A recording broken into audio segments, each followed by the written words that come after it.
Everybody, it's your main man, Anthony Brogdon, coming at you once again. And I got a guy on the channel who is the star of the show, besides myself, I'll admit. He has been on here a number of times, and this brother got an open door policy, as of all of my other guests. But let me tell you, somehow this guy keeps coming out with new stuff.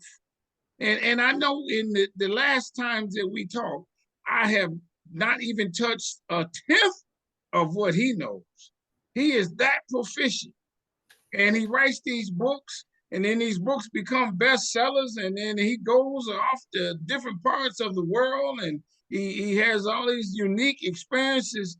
And I'm telling you, I am going to meet this guy in person one day.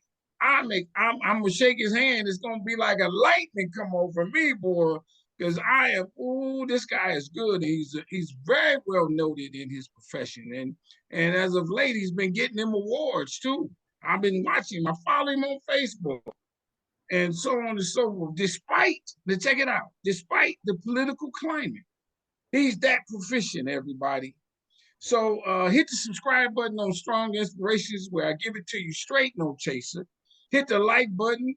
There is no love button. You loved the other ones that he's done, and you're going to love this one for sure. Hit the notifications bell. You get a ding, a shock, a smoke signal, something to let you know there is new content. And because every week there is something new on Strong Inspirations. Now, let me tell you something, my friends. I've been watching. I've been doing this 4 years.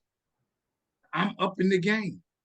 You're going to see a new look here at Strong Inspirations real soon, so that you then will even more so tell your people about us.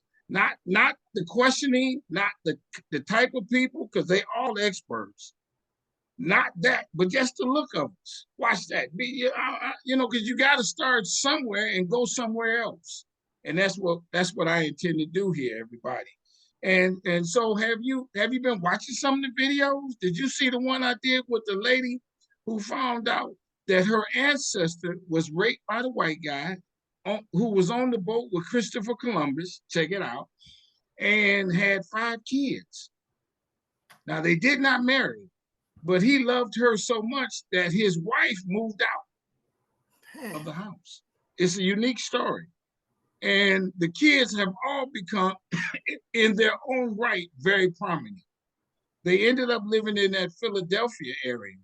And they're the first of this, the first of that.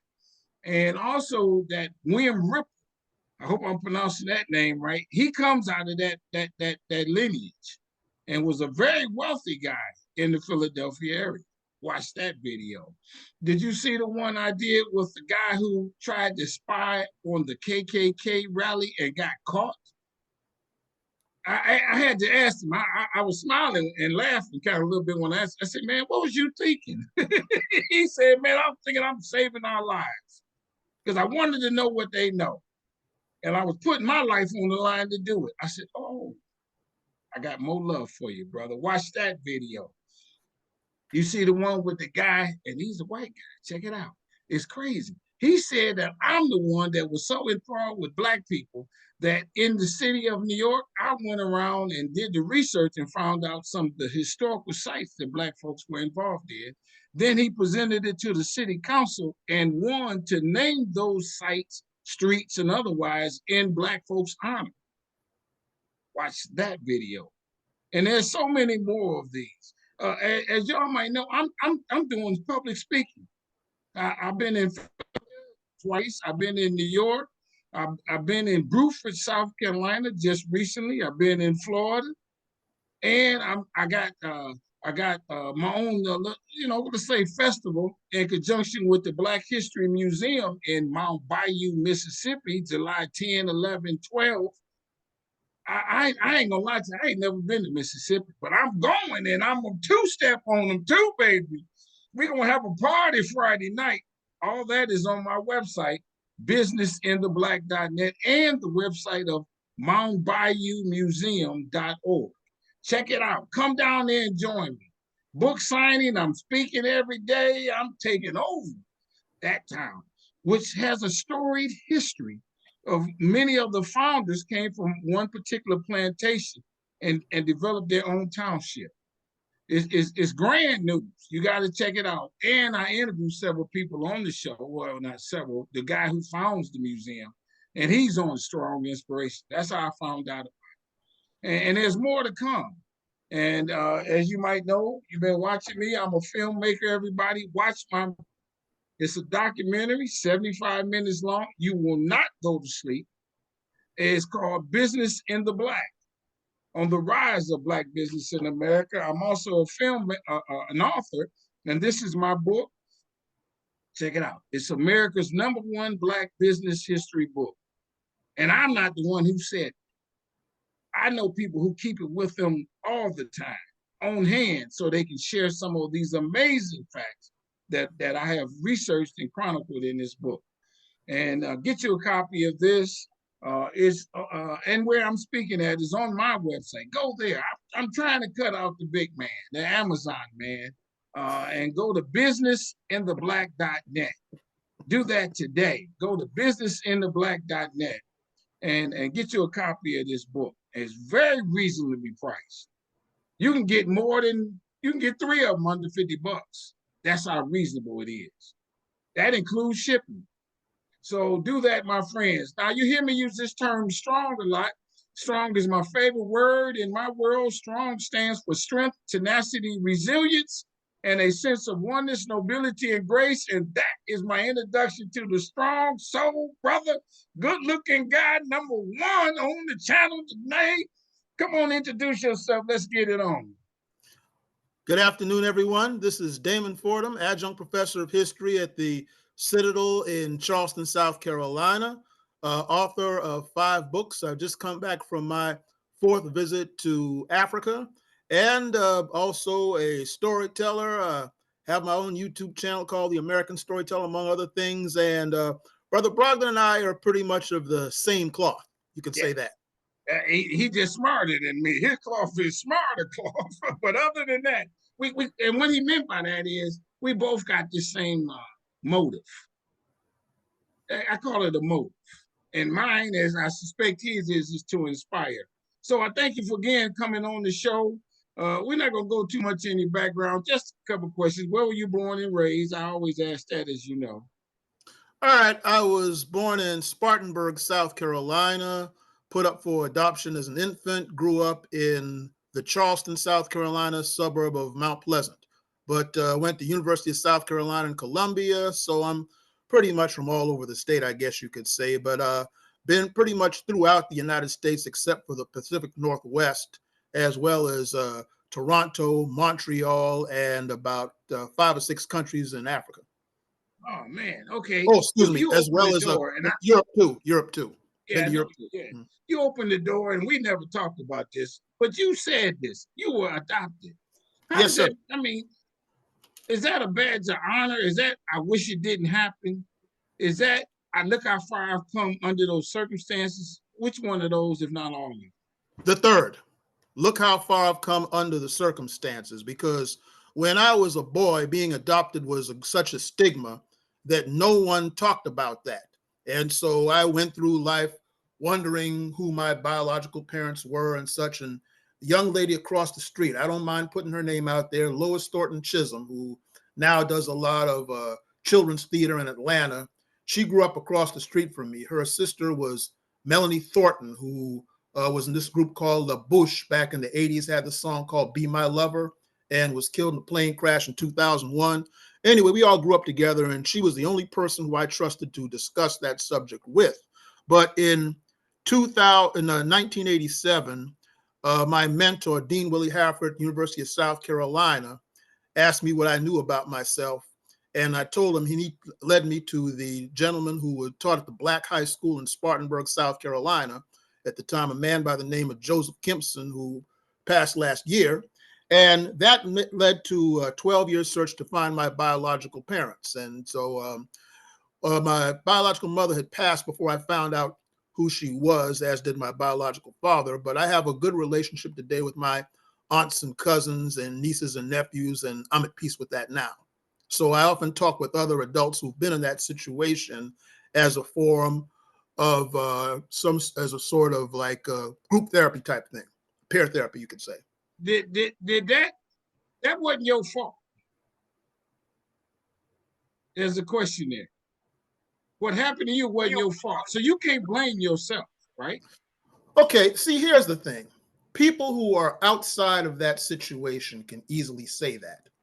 But those of us who've experienced that kind of thing, no matter how intellectual and logical that sounds, when there's such a stigma surrounding that, especially in those days when I was growing up, it does have an effect on your self-esteem because people are gossiping about that and what was wrong with his parents so he couldn't keep him and all this. And so it does put a stigma on you. I mean, intellectually, you're right. It's not the case. But see, there's one thing, the intellectual is different than the emotional.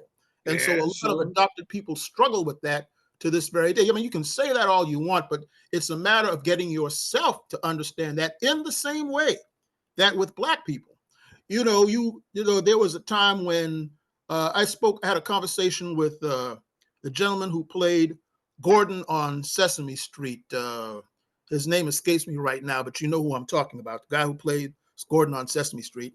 And as a kid, I saw people like him and the Jackson Five and Flip Wilson and Sammy Davis Jr. and Sidney Poitier and all that on television, while all he had was Amos and Andy and Step and Fetch It when they did see Black people.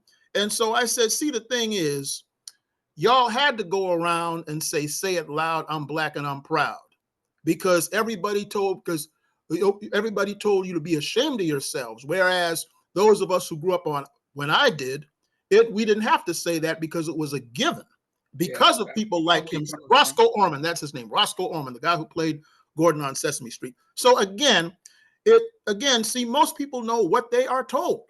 And so if you grow up with all this gossip and all these whispers about you and all that, and you don't, and most people know primarily what they are told as opposed to what they study and learn, experience, and think outside the box, you'll be kind of in a mess with that. And so fortunately, I managed to escape that into what I am now. And I often use that example for other adopted adults and young people who are adopted. Was your escape reading? Yes, sir. Yes, sir. Reading. And fortunately, my dad was extremely supportive of me as a boy. I mean, he believed in me when everybody else thought I was strange for being more academic than athletic. But you did, or did you have to fight your own internal demons to be more academic? Well, the thing about it, you can do about it. You well, like, see, this is who I am. I like to read. Well, yeah, because growing up, the expectation where I lived, and this is true with a lot of young Black males, is that the subconscious unsaid thing is that young Black boys are good at all things physical and nothing mental. People aren't shocked when they do well athletically, but are you always shocked when you do something well academically? And so I found out that years later that this was by design. There's a book called Black Carolinians by I.A. Newby, where he talks about how back in the day, if you were young and Black and you wanted more than what South Carolina State, our HBCU in Orangeburg had to offer, the state paid your way to a northern college to get an advanced degree so that you wouldn't come back and upset the natives, so to speak, and so to upset the apple cart of a permanent class of cheap labor, which is what they wanted, you see. And that was, of course, not just true for South Carolina. That was the case throughout the South. So much so that by 1948, the literacy rate for Black adults in South Carolina was only 62% to preserve that system of a permanent class of cheap labor. And once I began to understand things like that, to understand that there was a reason the way that people around me thought as they did, it was very helpful to me to understand the problems of where I grew up and such. With that said, how often did you read? What does that mean? Like you reading in the car? Oh, yeah. And then fortunately, one of my neighbors had a copy of a book called Eyewitness, the Negro in American History, by William Lauren Katz. It was this amazing book of Black history that I found a couple of years ago on one of these sites that you just recommended, that just mentioned, that you want to keep from getting rich. It's on there today, as well as eBay, right? And that was that book and Langston Hughes' Pictorial History of the Negro in America. Those books are what got me into Black history. That, as well as listening to the stories of my parents, as well as the other elders around me, and then, of course, in those days, my family subscribed to Ebony magazine. And I remember the August 1975 issue was about Black history. I found, again, I found a copy of that and still have it today. And these things opened up my world to what I was not getting in the classroom and led me to really soak up this type of thing, to where it was one of the things that led to what I'm doing today. Was there something, and I'm going back as we haven't gone far, but is there something in grade school and high school that you said, I'm on the right track? Did you get That an wasn't, award or something like that? Did some, you know what I mean? Or did you? And then this is kind of what track I want to go on. I want to go to Africa, and I want to go to all these places. oh, I'm glad When did you that asked me first that. spark interest? There was a couple of things with that, because see, I grew up having no idea of what I knew I wanted to do more than what was expected of me around here, but I didn't know exactly what it was, even when I graduated from high school. But when I was a senior in high school, they had a Black history quiz competition that I won. Okay, where where I was getting more answers to the questions than anybody else, even the whole teams, right? So then at the University of South Carolina, they had a Black Studies class with Dean Willie Hereford. And people in Columbia, South Carolina will tell you about Dean Willie Hereford. And I knew if he was still alive, you would definitely enjoy interviewing him. But he brought Black Studies to the University of South Carolina. And when I took his class, I was answering every question and taking the test in 3 minutes and leaving while the others are still doing the test. And I was reading these things for fun. And so he sat me down, and he became my mentor. And so it was he that planted the idea in my mind that I could make a living off of this. As a professor? Well, yes, as well as a public historian. And then much later, when I was in grad school, Dr. Marvin Delaney, who is now I believe he's in Dallas, Texas now, who was the president of the Association of the Study of African American Life and History, he kind of picked up where Dean Hereford left off when I worked at the Avery Institute down in Charleston. When I was a journalist, and on the radio, he read and heard my stuff, and he offered me a position as a research assistant. And then I worked on the master's under him, and he sort of refined my ability to find sources to back up what I'm talking about, among other things. So all of this all played a part. What is, and I know you alluded to it earlier, but what was one of those first things that you accomplished? I'm not talking about in terms of degree, but in terms of going someplace, in terms of writing, and yeah. Okay. When I was a journalist, I wrote a column about Why Do You Think You Can't Unite, where I spoke of how Black people, the common misconception that Black people have that it's just impossible for us to unite. And I said that that's so because it is one of those self-defeating prophecies that we hear in childhood from many adults. They plant the idea in their minds, oh, well, Black people can't get together for anything. Everybody's united except us. And I showed how a study of history showed that to be false, in that Black people have gotten together through such things as not only with the Rosa Parks situation, the Marcus Garvey movement, getting together to build Tuskegee, and how we rallied the Black World War I veterans, tried to stop them from mowing down Tulsa, and how the Black businesses rebuilt in Tulsa after the destruction. And then I added with this caveat about how, so if you think that Black people are so disunited, then we're the only race that doesn't unite. If you think of history, if you think of war as the highest level of disunity, and you think of Civil War, World War I, World War II, atomic bomb, Vietnam, Iraq. Black people start any of that. So that Oh, I a lot love of where you're people came going up, with this. and so a lot of Black people came up to me after I wrote that and said, "Brother, you opened my eyes. I never thought about that." And that was early in my writing career. So And you 20 30s? Your yes, I age was in my 30s at that time. I in was your like 30s. 29 going into 30 at that point. And so the That was fact, hold on, let me stop. That was profound. First of all, for you to even pick that topic. well, here's the thing. Because I read more than the average person at that time, I thought it was important for that. I figured that a lot of the things that I knew would be helpful to the masses of people. And so that's where that came from. You know, you see a problem and you do what you can within your abilities to solve that problem. And so I figured that since I know the roots of a lot of these things that these people are concerned about, I could help them by showing them the fallacies of what they have been told all their lives, as well as the reality of what they could accomplish, and then they could possibly accomplish things. And so that's where that came from. Okay, I'm gonna stay on that. Did you get some pushback from some people said, man, I still ain't gonna fight. I still ain't gonna believe in us. Well, You, every now and then, because see, like you, I despise these clowns that get on social media and YouTube and Instagram and put out all this these two words that start with bull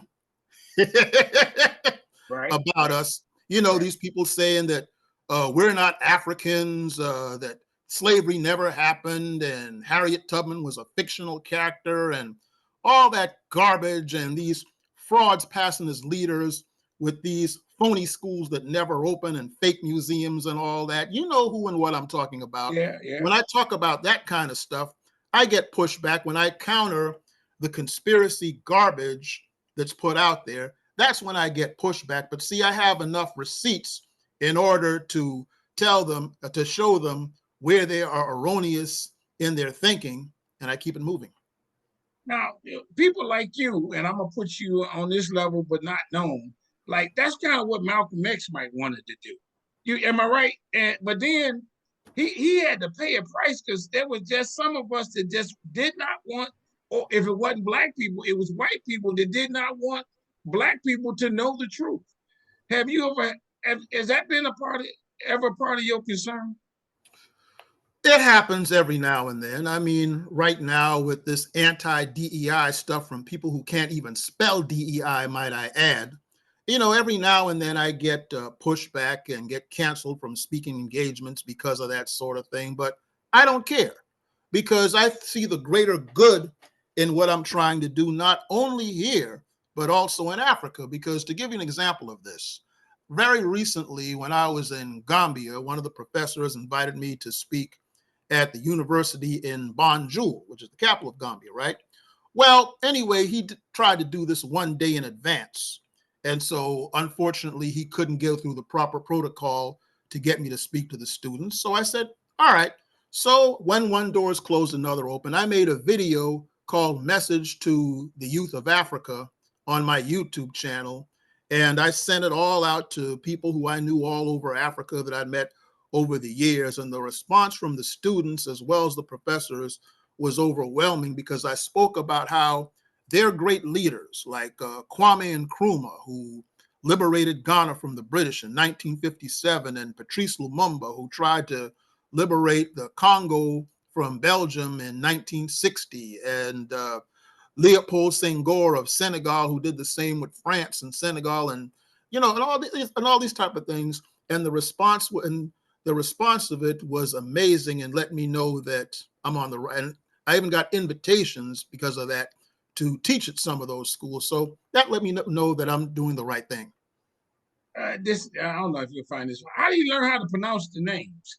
Well, I've been there for a while, number one, because see, you know, I've been to Senegal enough so that I could parler petit français, you know, to a certain point.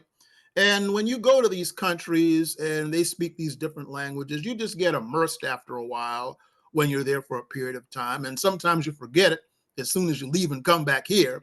But but anybody who's been to any foreign country where English is not the main language for a time, you kind of find a way to figure out how to ask for le toilette and other such things, and how to ask for café noir if you want black coffee and so forth. It's called immersion. So Yeah, that's yeah, how, yeah. so just being around that a whole lot helped me to pronounce those type of names. So how many countries have you been to, and what was the latest one? Let's see. I've gone to 2 countries on each trip. Let's see. I've been to Senegal and Gambia twice. I've been to Togo once, and I've been to Ghana back in November, and I was in Egypt back in November. Uh, what's the flight like? Yes. Smooth flight, or is it bumpy, or what? Well, it depends. I had the worst flight I ever had was a 23-hour stretch that went from Dakar, which is the capital of Senegal, to Brussels, Belgium. And then after a 7-hour layover, it was like, 10 or 12 hours to fly from Brussels, Belgium to Dulles Airport in Washington, D.C. And I was never so happy to see the Washington Monument in all my life when the plane went down. Yeah, yeah. Is it bumpy? Is it a lot of turbulence Now, along the way? when you fly over Europe, for some reason, it tends to be very turbulent. I don't know why, but that just seems to be the case. But not over the oceans. Well, not so much over the oceans Okay. So because people it don't be takes, afraid of the flight. That's more. well, you just try to keep your mind off of things like that. I mean, the Yeah, last yeah, time, I was over there, I made it a point. They always have movies on there. So I watched the Back to the Future movies on the way back. And so that yeah, kept my mind off of that. And yeah, sometimes if you're not flying, say, first class, it gets kind of cramped. And yeah, also it's good to bring yourself one of these neck yeah, pillows yeah, yeah, and yeah, such. So yeah. that sort of thing helps. When you go there, uh, maybe if you can go back to your first time, what did you kiss the ground, and what's the Oh, vibe? heck, no, no, Yeah, yeah, no. But I'll tell you what was interesting about that, though, was when I got off the plane in Dakar, capital of Senegal. It didn't start off so well because apparently they mistook me for somebody from one of the other African countries trying to sneak in. So they put me in this room and they're interrogating me in a tribal language, and I don't know what's going on. But I had the presence of mind to flash my passport.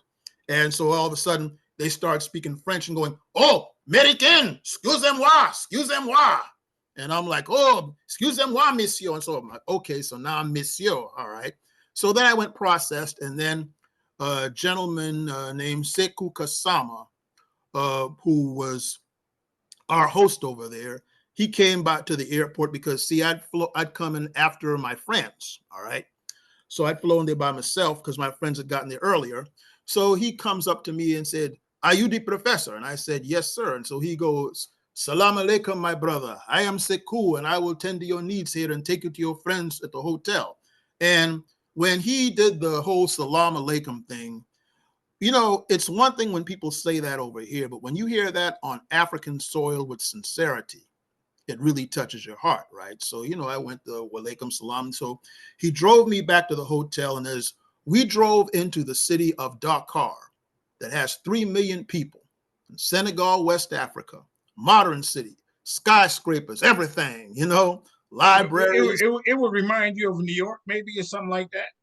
Well, except for one thing, Chicago. all you see is nothing but black and brown bodies and faces. And when you grow up in America, where we're 1/12 of the population, you go there and just this black modern city, it just blows your mind. It just totally rearranges your thought process and awakens you to the possibilities. So anyway, after I got there, I got to the hotel with my friends, and we went out to eat at this Senegalese restaurant. And so the next morning, we're walking down the streets of Dakar, and a gentleman one of the people who invited me, an Asian Indian gentleman named Joy Dada, who was this big kid who teaches at a high school, right? We're walking down the streets of Dakar, and these group of high school age children are walking through, right?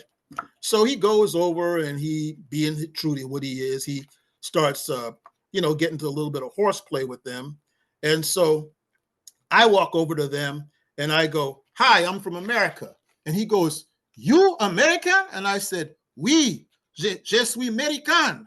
And so this little girl, let's see, right about here, she Yeah. starts pointing at me and goes, "American, American." And they come running up to me and they're embracing me. And oh my God, I mean, I literally cried in the street and said, "My people, I'm home, my people." That was my true back to Africa moment when these young Senegalese children started just hugging me and greeting me, and they were so glad to see me. I think I was probably the first African American that they saw up close, but that was truly my moment that I knew I was home. What are there myths that you had before you got there that most Americans might have that immediately? I know you said how the city was built, but others myths that you can dispel for us. Well, now I knew that there was such a thing as advanced cities in Africa to begin with. I mean, I knew that from reading Ebony magazine when I was a boy, but it's one thing to read that stuff and it's another thing to see it up close. You know, that has a far different effect than just reading about it. But I mean, I knew that Africa wasn't just Tarzan and jungles and all that other sort of thing. I mean, and poverty and such. I mean, I knew that there was more to Africa than that. But to see and experience, but oh, one thing I have to dispel now. Of course, having experience with Africans before, you know, I didn't believe all that baloney about Africans don't like us. No, everywhere I went, I mean, they showed us nothing but love. But what I will say, I had a conversation with a sister in Banjul, the capital of Gambia, recently, a couple of weeks ago. And she talked about how she couldn't stand the fact that when she talked to African Americans, they're shocked that she's intelligent. They're shocked that she doesn't live in a mud hut and that she's educated and so on and Yeah, so I forth. got you. Yeah, because see, Africans hate that stuff because so many of us over here, they rely on television to teach them things. And I say, well, see, first of all, if you rely on television to teach you, at least watch educational television and Yeah, I don't got just you. from a Tarzan movie, all right? I got you. When you teach, what do you as you taught over there? What do you normally teach, and you tell them about what life is like here in America, Well, or something more deep than that? often when I speak to African groups, I try to give them a basic pep talk about the great leaders that they had over there and what they accomplished. And one of my favorite lessons about Africa goes like this. Marcus Garvey, in 1913, he wrote an article, a talk with Afro-West Indians, right? Because as you know, Marcus Garvey was the great Jamaican leader who was the founder of modern day Pan-Africanism. Right. And he said in 1913 that England, during the days of the Roman Empire, were the lowest of the low. They were the Saxon dogs of Europe, and they were slaves to the Romans. All right. And Hmm. so he said that now no one would have thought that those so-called Saxon dogs, the slaves to the Romans, would rule the world 2,000 years later. Okay, because you know there was a time when the sun didn't set on the British Empire, right? And so Garvey went on to say that should it not be unreasonable to think that Africa, with its lowly place in 1913, would one day become a major center of the world? And so I add into that by saying that back about in the 1920s, there was a teacher at, I believe it was Livingstone College up in North Carolina, HBCU, named James Aggery, who had come from Ghana. And he got into the teachings of Marcus Garvey and went back to teaching Ghana about Marcus Garvey. And one of his young students was Kwame Nkrumah, who grew up to take the Garvey teachings to become the liberator of Ghana from the British, starting the modern African independence movement, okay? So I use that example when I talk to young Africans about what could be and the importance that people like Kwame Nkrumah and Patrice Lumumba and Ezekwe of Nigeria and Nyeri of Tanzania and all these other great leaders, The main thing that they have to do now is to take control of the means of production in Africa. Because right now it's basically the Russians, Chinese, and Europeans are the main ones who are taking advantage of the minerals of Africa. Because a lot of times African students, when they study engineering, they go to Europe, they take their skills to Europe and America. So I said, you should impress on keeping those skills here so you can take control of the means of production. And with all the gold and the silver and the salt mines and everything in Africa, that can turn Africa into a major world power. And the thing they have in their favor is that everywhere you go in Africa, the young people are respectful. You go into a library in Africa, you don't hear a sound with a whole lot of young people. They still have their intact families and their family traditions. In the villages, any elder can correct them and give them discipline. They still know who they are. I've met young Africans who could tell me, my granddaddy was a chief. My great-granddaddy was a king. My grandmother was a queen. All of that sort of thing. I say, they have those tools that are the things that breed success that so many of us are losing over here. I love it. What is it like going into the villages? Well, the villages And that then, before you say that, how far are the villages from the city? And well, then that is it depends like on where. you live, like you might be in, I don't know how to say it, Charleston. You're in Charleston, and then the village is the suburb. Is that kind of where it is, or it's further away? Okay, What's it here's how that works. The villages that we went to are usually off the highways. Okay, and depend, of course, on which village you're talking about. Some are further away from the cities than others. And everywhere we went, I mean, they would beat the drums and sometimes share a feast with us. And the translator would tell us how they said that we were welcome there. And then oftentimes when they beat the drums and they start dancing, they want you to dance with them too, which is all good. Because to give you a brief example of that, when I was at the Kwame Nkrumah Museum in Ghana, our tour guide, a young lady named Paulina, she was lecturing us, and somebody was playing some Afrobeat music nearby, and she got up and started dancing to the Afrobeat music in the middle of her lecture, and I got up and I started dancing with her, and it was just all so natural. Now, fortunately for me, I was able to go to my ancestral village of the Wolof people, from whom I'm descended. I went to Krumadik, which is a village in Senegal, right before you get to the Gambia border. It's like 2 hours away from the city of Dakar. And I said that their great leader, Leopold Senghor, who freed them from France, was also a major poet. And one of his best friends was Langston Hughes. And when Langston Hughes came to visit him in Dakar in 1966, Langston Hughes said, "The night is beautiful, and beautiful are the souls of my people." And that's when I broke down over, being overcome by this. So this lady in the group, she got up and said through the translator that they were touched that I was able to know about their great leader, Leopold Senghor, who was also of the Wolof tribe, just like them, and that I was the flesh of their flesh and the blood of their blood. And whenever wow. I or my friends ever came back to Africa again, they had a home in Krumadik village. Did so when we do those DNA tests, those online things, for the most part, we can believe it. They ain't making that up. Is that Well, what you say? that's true.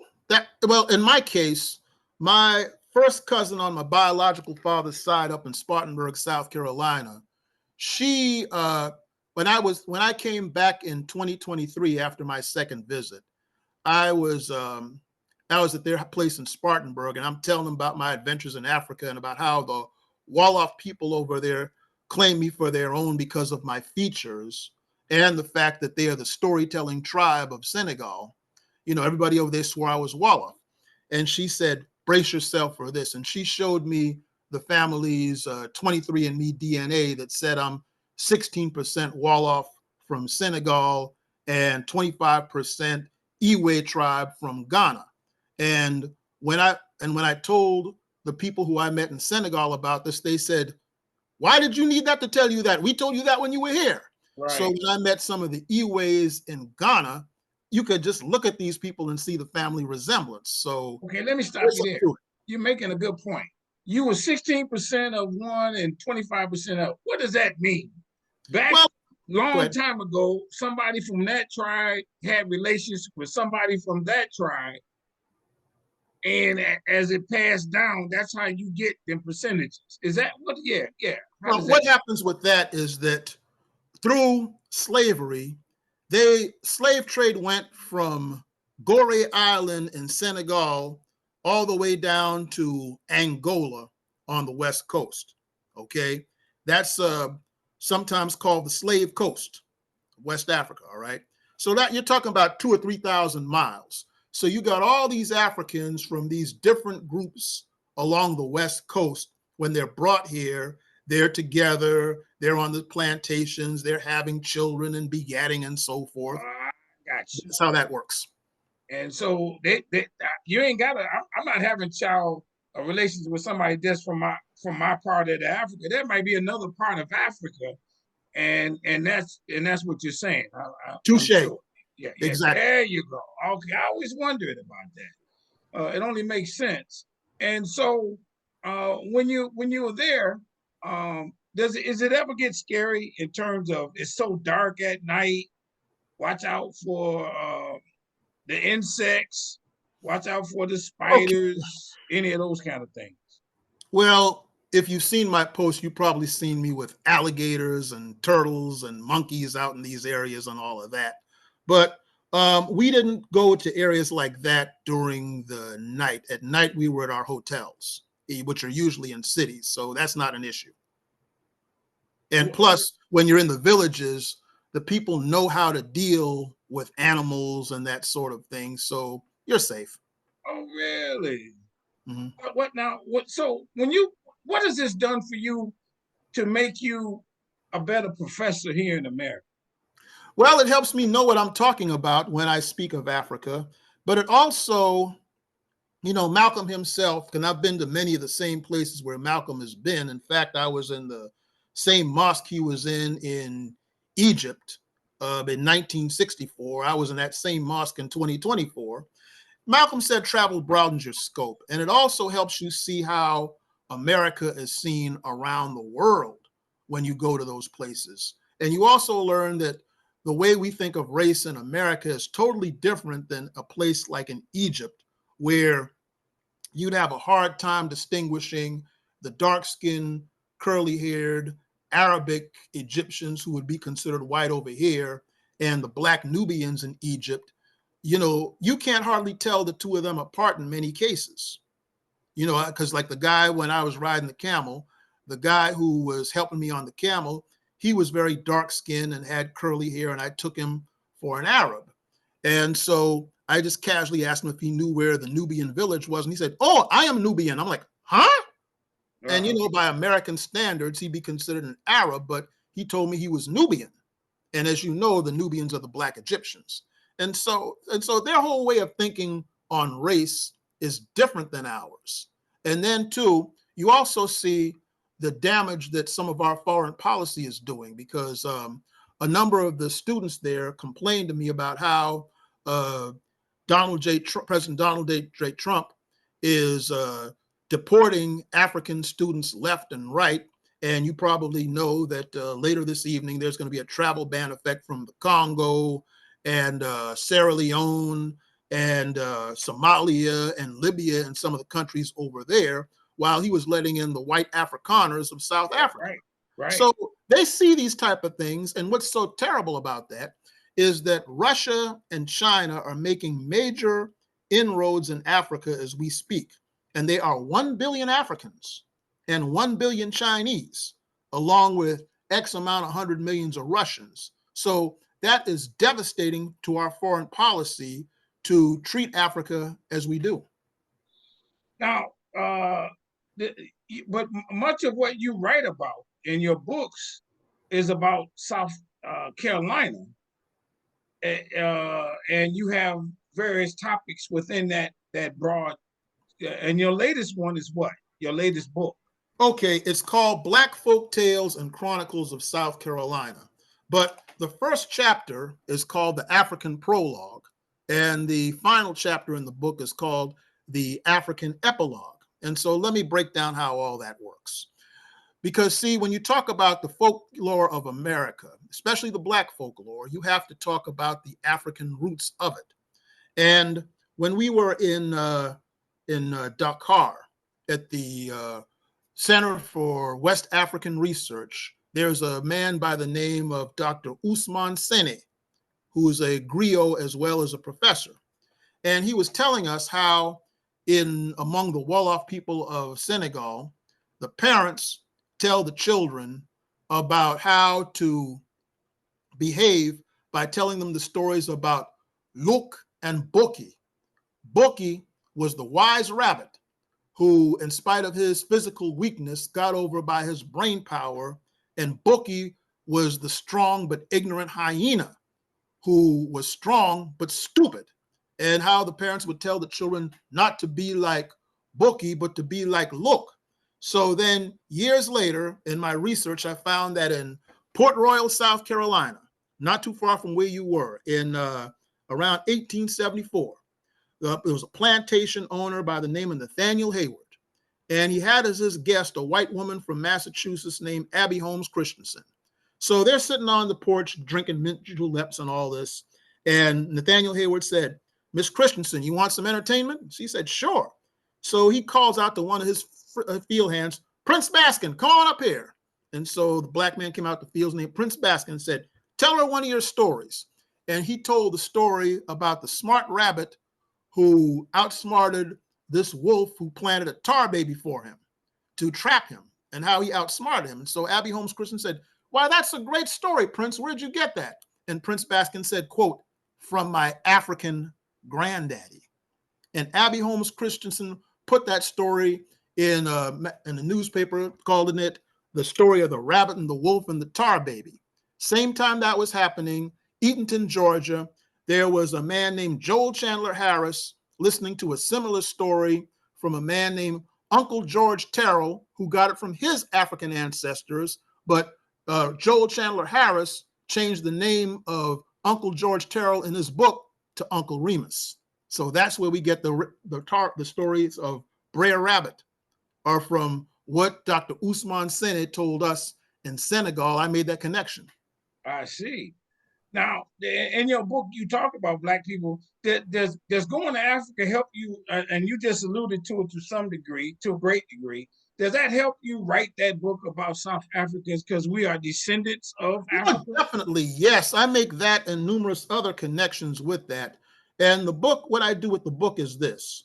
I start off with these African folk tales and how they have these connections to South Carolina and to the extent the rest of American folklore, right? And then I found these, like I was telling you about Abby Holmes Christensen just now. In 1892, she published one of the earliest books on African American folklore that she got from these stories from this Prince Baskin, who got them from her African granddaddy, right? Then in 1936, there was Mabel Montgomery of the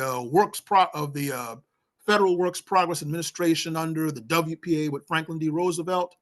She proposed a Negro Writers Project where South Carolina Blacks were to go around collecting stories and they were going to put it in the book.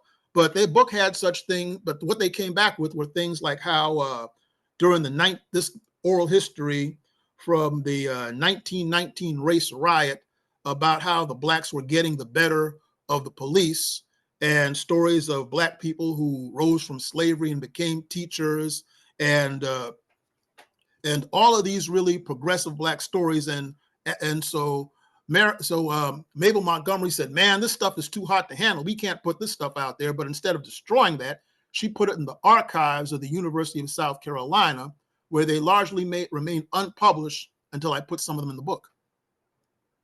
South Carolina is the hotbed for slavery. Would you say of any of the states, the Southern Confederate states, is that like ground zero type?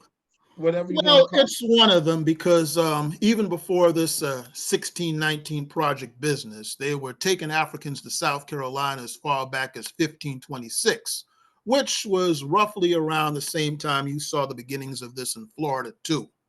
So South Carolina is one of the homes of that, but we were definitely the home of secession from the Union leading into the Civil War. And of course, the real reason behind that was that Abraham Lincoln was elected president, and the ruling powers of South Carolina felt that that would be a threat to their economy, i.e., their human property. Read between the lines, so they seceded from the Union and started the Civil War.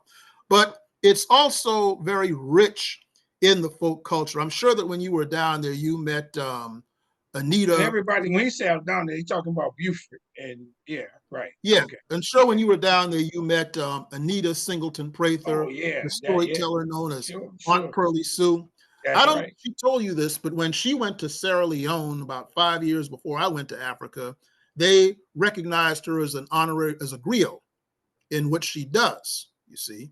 So, I mean, that tradition is so thick down there.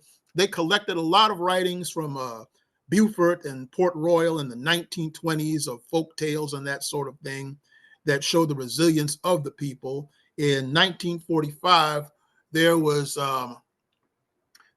J. Mason Brewer at Claflin University in Orangeburg, an HBCU. He had the Negro Folklore Guild that collected stories for a book called Humorous Tales of the South Carolina Negro. I put all of that in the book with along with stories that were passed down in my family for generations for Black folk tales and chronicles of South Carolina. Let me ask you this, and I know you know the answer. What state had the most number of enslaved Africans? Um, let's see. That would be either us or Mississippi, I would say. Either us, Mississippi, or Louisiana. Because I know that South Carolina, some conservative figures suggest 40%. But you also, of course, had ports in Annapolis and Savannah, Georgia, New Orleans, Mobile, Alabama. In fact, as you probably know, one of the last known slave ships was the chloride that went to Macon, no, stop, excuse me, Mobile, Alabama in Right, 1859 with Africatown and so forth. right, right. Mhm. So before we come to a close, and I like what give us an idea. So what happened was that the ships coming out of Africa, they go through the Caribbean and what have you. Then they're on their way to America, and the major ports is Virginia, South Carolina, Louisiana. You tell it As as we well would. as Savannah, Georgia, and believe it or not, up until 1824, New York City. Because a lot of people don't know that slavery did not end in the North until 1827. And the reason it was relatively easier to end slavery in the North was because they were not in the chattel plantation system. They were more using these people as house servants and the like. And the reason slavery ended in the North in the first place, I'm not sure if you're aware of the story or not, was of a lady by the name known as Mom Bet in Boston in the 1780s. She heard them talking about life, liberty, and the pursuit of happiness, and all men are created equal, and went to court where a lawyer named Sedgwick and said, "Does this not apply to me too?" And he said, and they ruled in court that there was nothing in the Declaration of Independence that excluded Black people. So she was freed and took the name of Elizabeth Freeman. And that began the domino effect of ending slavery in the northern states. Now, again, Okay. since slavery was not a major part of the northern economy, it was not that difficult to end it there. Whereas in the South, it was the economy. And they wouldn't end that unless they were going to fight to the death, which is exactly what happened. Okay. Since we went down that. Now, South Carolina, most of the enslaved Black people did cotton or rice or indigo or what? It Or any depends on all of It depends on which part of the state. Down here in the Charleston area and through Beaufort and all that, it was rice and indigo. And what is known as the PD River section of South Carolina, which is east of Columbia, the capital, that's where you had the tobacco and the cotton in that region, as well as the upper part of South Carolina. Virginia had what? Virginia was tobacco, if I recall correctly. Okay, and Louisiana was what? Sugar cane as well as cotton. Where was rice? Rice was here in South Carolina mostly. Okay, rice was in South Carolina. What was Mhm. in Texas? Oh, I'm not sure. Okay, I think Texas was cotton too. I know it. Yeah, Well, more than likely, I hadn't studied what they grew in Texas. I mean, yeah, I know the I think it Juneteenth was. story when it comes to Texas as far as Yeah, that. yeah, right, right. Mhm. I'm gonna go back to you as we come to a close, and I hope I mean no disrespect in this. From an orphan to a genius, there's a question there. Do you look at that, and when you close your eyes at night, What do you mean?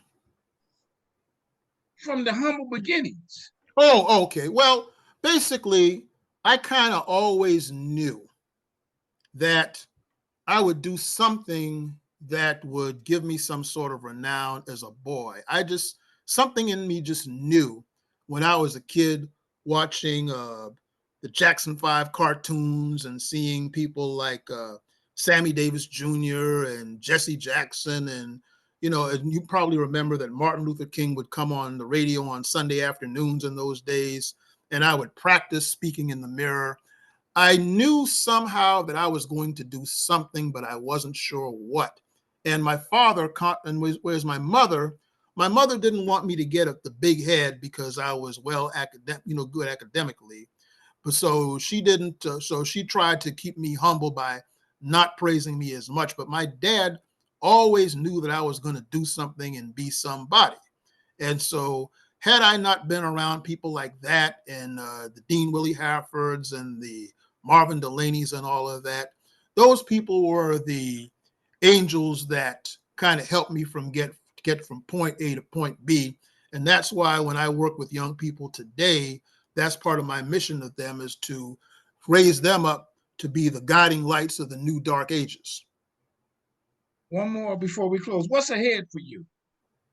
What's ahead for me is primarily, okay, I'll say it like this. Back in Imperial China, you had the warlords that were destroying the country, which was known as the Warring States period. And there was this wise man who'd studied the teachings of the elders, and he tried to get them away from that by teaching them wisdom. And they didn't want to hear that. So the wise men went to his grave feeling that he became a failure. But the young people of his time listened to him. And so they got together and they put his teachings in the book. And the teachings took China out of that warlords period and into a period of brilliance and wisdom up to the days of the communists in 1949. The wise man is Confucius.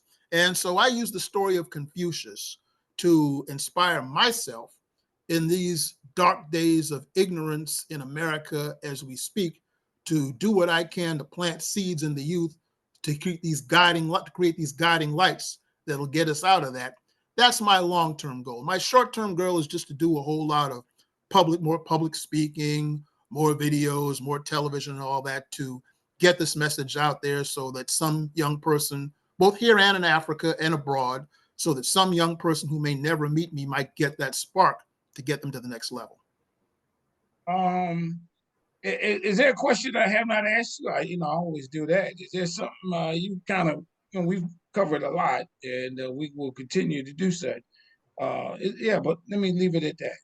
All right, we're good. We're good. Okay, we're good.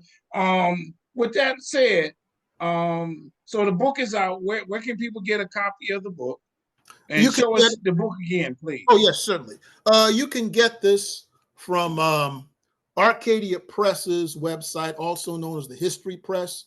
You can get it from their website. If you go to your various Barnes and Nobles or other bookstores, if they don't have it in there, tell them that you want to order it and they could order it for you. And the value in that is that, as you probably know, you had this once wise older generation that loved to tell stories like this through instruction.